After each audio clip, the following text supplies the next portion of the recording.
Yo, it's crazy because like, and when I was in high school and you guys kind of had the first Houston run, I want to say that was like 04, 05, 03. Yep, It was, 04, 05, yeah. Yep, even 03, yep. And it felt very, I remember there was like the XXL cover or the Source cover with Don't Mess with Texas. yeah. Everybody was on the cover. Yeah, Slim yeah. Thug signed to Star Trek. Like you were doing your thing. I mean, Swisher House was a movement. There are so many artists now from Houston. Like when we think of Travis Scott, like Travis Scott's one of the biggest artists in the world, right?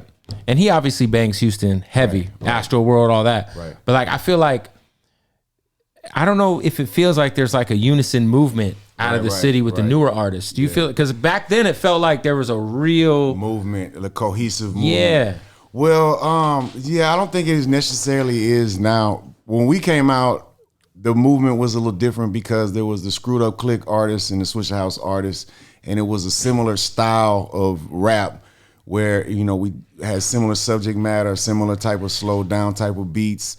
Of course, you know, with Swisher House, we got the style from Screw, but being that there was the Screwed Up, all the artists that were around at the time, at our time, you know, the Swisher House and Screwed Up Click artists, we had the movement was there because we had a similar style, we had a similar fan base, all of that. Whereas now you got Lizzo, Normani, Megan Thee Stallion, Maxo Cream, Toby Nwigwe, Sauce Walker, Travis Scott, Don Toliver.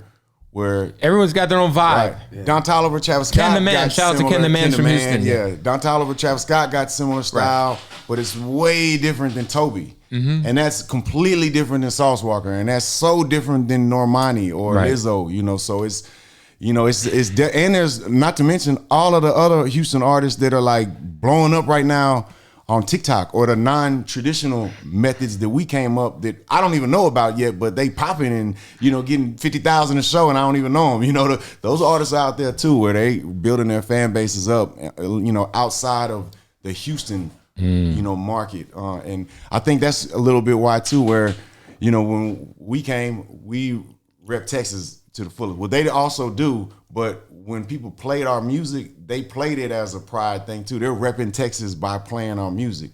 You guys had a very unison, like sonic movement. I feel like, where it'd be like, even if you listen to like Already Platinum from Slim Thug, like even with Pharrell production, you'd be like, nah, this is some Texas shit. Yeah, exactly.